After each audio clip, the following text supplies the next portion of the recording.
Saturday, which is tomorrow at 12 o'clock to do it, and we didn't hear anything. Then all of a sudden, 2 days ago, they said, no, we've decided we're going to release all the hostages. So there's a clear, timeline to the sequence of events. All of this has happened after Donald Trump stepped in, and these are very, very symbolic images. You're seeing across the world the kind of impact that Donald Trump has had. I mean, look at the war-ravaged nations, right? You look at Ukraine, he's spoken to Russian President Vladimir Putin. He's had a word with, Zelensky already. And he wants that war to end in Russia and Ukraine. But more importantly, he came into office saying that I'm going to end the wars.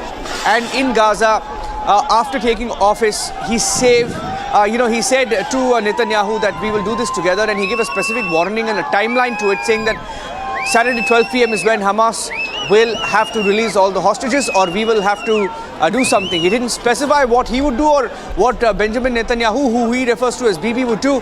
But he said that Israel would do something very, very drastic, which is being seen in the videos that you're seeing right now. We are seeing that 3 Israeli hostages are being released right now. I don't have a specific, let me tell you, I don't have a specific number, but some reports saying that 3 hostages have been released. Trump also said, I actually think they should release all of the hostages. Remember, okay, I think we're getting in some reactions. Let's cut across live. Let's cut across live.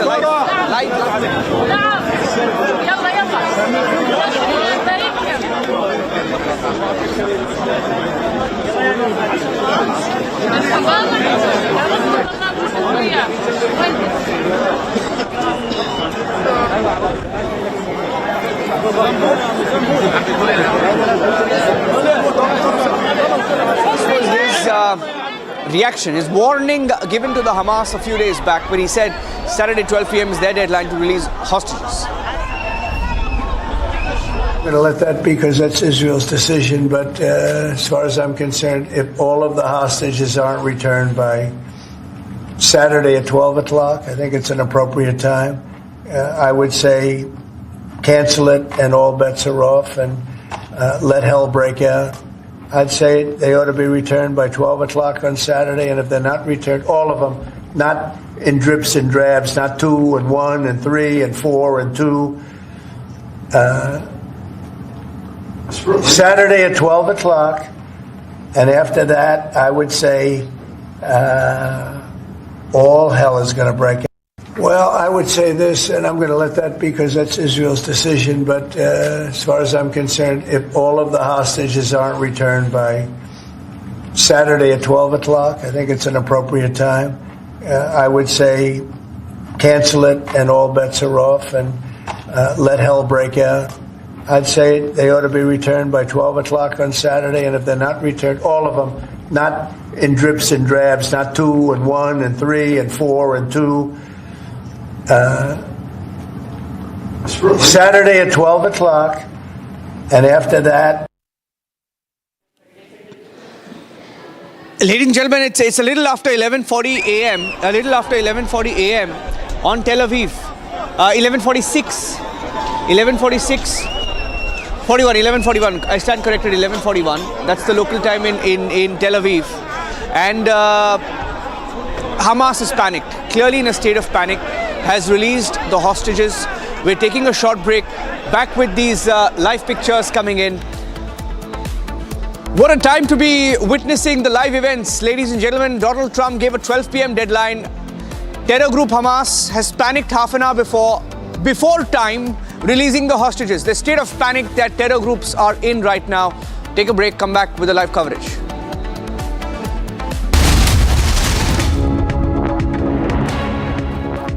इसको घर पे लगाओगे तो शादी का तो पता नहीं, और घर पक्का नहीं टूटेगा। रुंगटा नहीं तो घर स्ट्रॉन्ग नहीं। रुंगटा स्टील टीएमटी बार एकदम सॉलिड। पहाड़ों में एक हाइकिंग शिप भी बन सकती है। Hi there, we are proud to announce Republic Plenary 2025, a gigantic thought leadership summit for the youth. The theme this year is Limitless India, and you, the youngsters, have an opportunity to be part of the initiative. All you have to do is scan the barcode on your screen and send in your ideas on Limitless India. We will showcase the best pitch decks, to the Honorable Prime Minister of India, Shri Narendra Modi, who is going to be the chief guest on March 6th at the Bharat Mandapa. Scan the code on your screen or visit summit.republicworld.com and send in your pitch deck videos of under 5 minutes. The clock is ticking.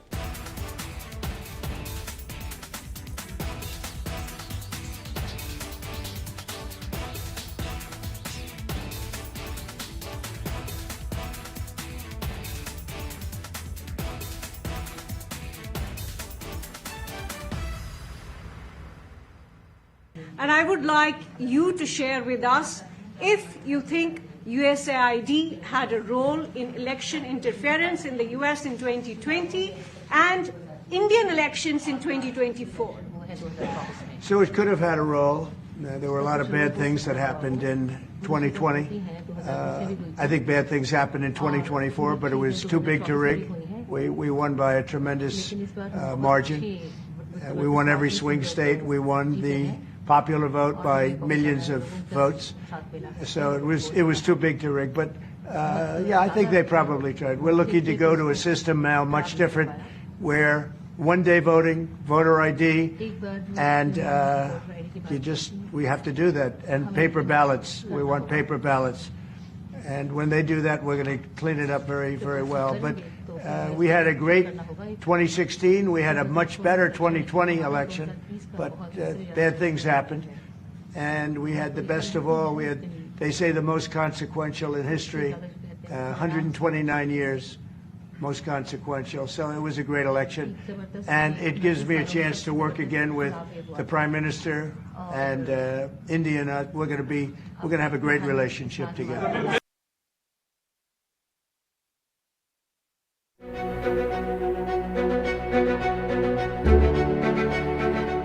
There is truly a special bond between the United States and India, and the world's oldest democracy and the world's largest democracy.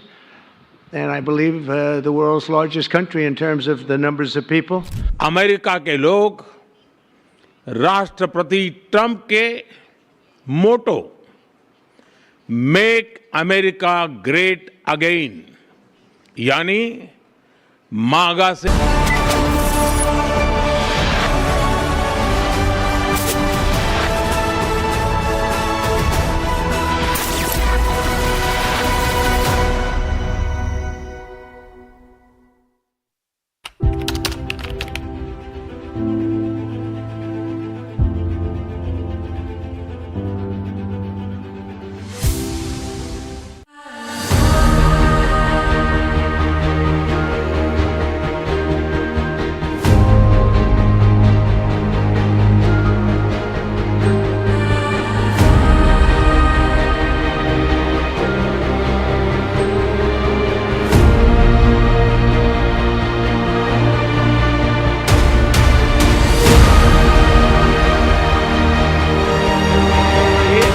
is reshaping our polity, our economy, our security, and even our society.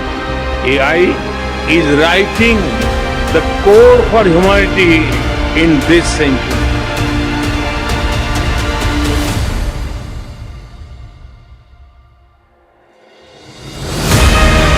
India has successfully built a digital public infrastructure for over 1.4 billion people at a very low cost. We have made digital commerce democratic and accessible to all.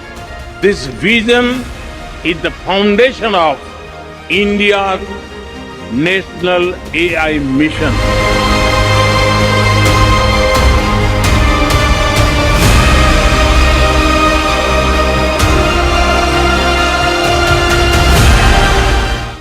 To build on the momentum of this Action Summit, India would be happy to host the next summit.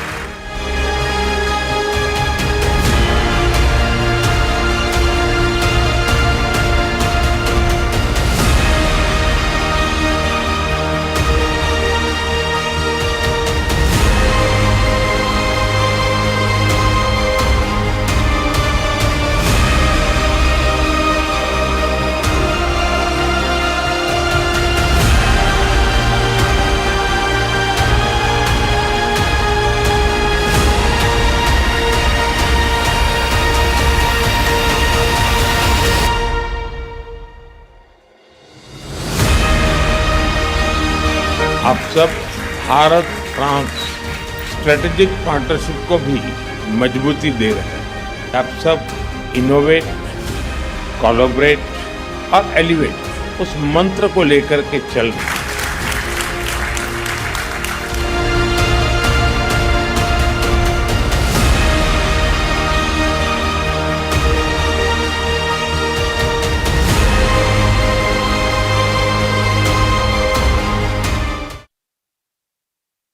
Prime Minister, the US is giving a lot of push to curb illegal immigration, and India has been cooperating on this issue. How does India see this issue in the larger context? Thank you. सवाल सिर्फ भारत का नहीं है, वैश्विक रूप से हम इस मत के हैं कि गैर कानूनी तरीके से जो लोग दूसरे देशों में होते हैं उनको वहां रहने का कोई कानूनी अधिकार तो है नहीं। जहां तक भारत और अमेरिका का सवाल है, हमने हमेशा कहा है कि जो वेरीफाइड होगा, कि जो सच्चे अर्थ में भारत का ही नागरिक होगा, वो अगर अमेरिका में गैर कानूनी तरीके से रहता है तो उसको वापस लेने के लिए भारत तैयार है। लेकिन बात हमारे लिए वहां से रुकती नहीं है। ये सामान्य परिवारों के बच्चे होते हैं, उनको बड़े बड़े सपने दिखाए जाते हैं और उनको ज्यादातर ऐसे होते हैं उनको गुमराह करके लाया जाता है। और इसलिए ये ह्यूमन ट्रैफिकिंग में जुड़े हुए पूरे इकोसिस्टम पर हमने वार करना चाहिए। और अमेरिका और भारत मिल करके हमारी कोशिश है और हमारी कोशिश रहनी चाहिए कि इस प्रकार की पूरी इकोसिस्टम को हमें जड़ मूल से नष्ट करना चाहिए, ताकि ह्यूमन ट्रैफिकिंग बंद हो और गरीब लोगों को जो अपनी धन दौलत बेच करके ऐसे बड़े बड़े सपने दिखा करके उनको अंधेरे में रख करके ले जाया जाए, उनके साथ भी अन्याय है। और इसलिए हमारी बड़ी लड़ाई उस पूरे इकोसिस्टम के खिलाफ है और मुझे विश्वास है कि राष्ट्रपति ट्रंप भी इस इकोसिस्टम को खत्म करने में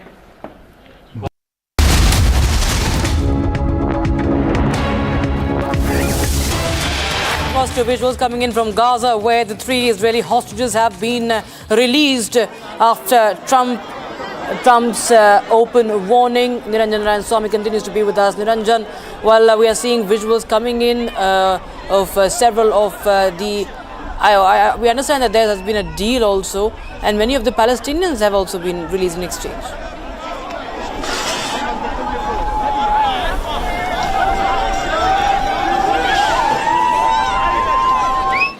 Sasha Trufanov, all survivors, all 3 hostages who are in the hands of the Hamas, now handed over to the IDF on their way to Israel after 498 days of hell.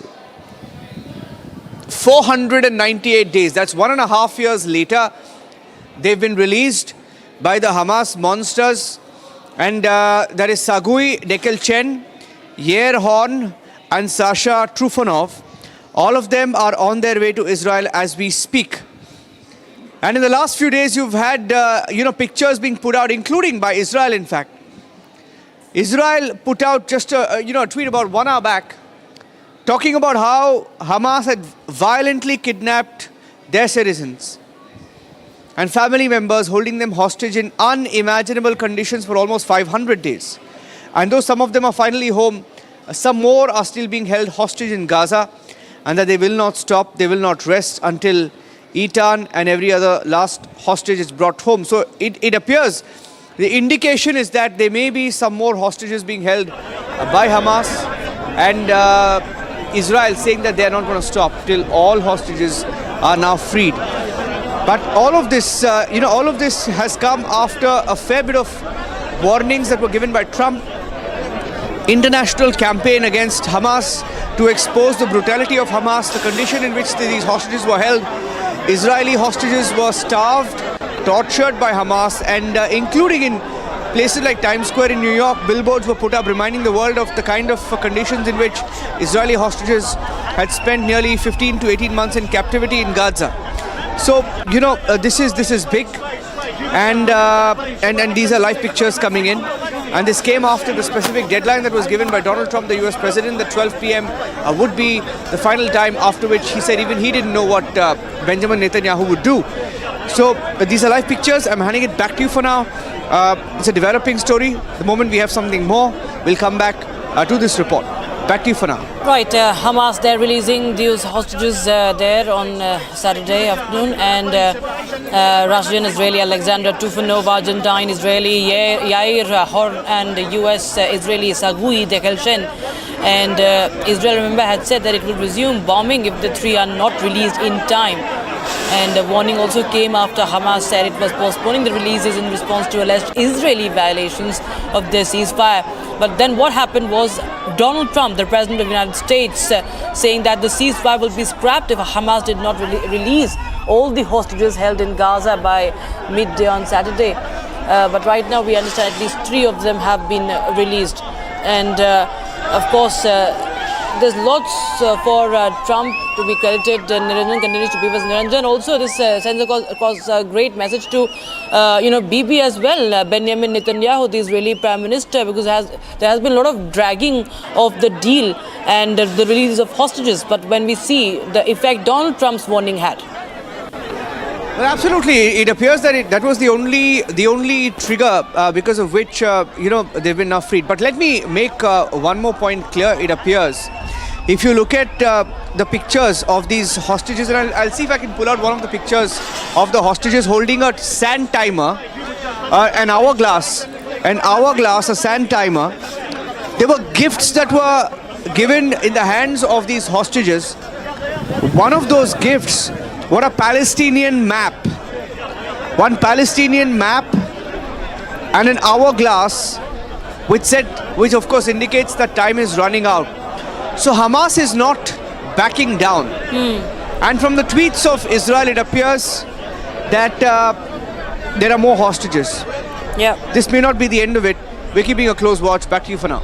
Absolutely, Niranjan. Thank you so much for joining us. Of course, viewers, we continue to track more updates coming in from Gaza as 3 hostages have been released. And of course, the Palestinian propaganda, the Hamas's propaganda still continues in the form of gifting and what they're posting, showing that they're so nice, doing their own PR. But of course, the cowardice is at display, how after Trump's warning, these hostages are being released.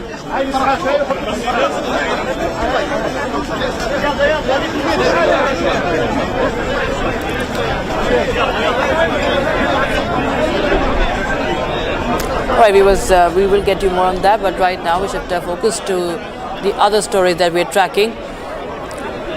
Shifting our focus now to Ranveer Allahbadia's case. He refuses to respond to police summons and has gone underground. The YouTuber has been reached out repeatedly. Ranveer's lawyer contacted Mumbai police late night. It is not known where Ranveer Allahbadia is. His phone is still switched off and he remains untraceable. In fact, it is that Ranveer Allahbadia has been asked to come to the Khar police station to record his statement this evening. Will he turn up or not? That, of course, remains to be seen. He is still missing. He's incommunicado. He's gone underground. In fact, if we try to reach out to his lawyer also, his phone is switched off, at least the number people have been trying. And Allahbadia continues to dodge the police. His Versova flat is locked. He did not appear before the police for his very first summon.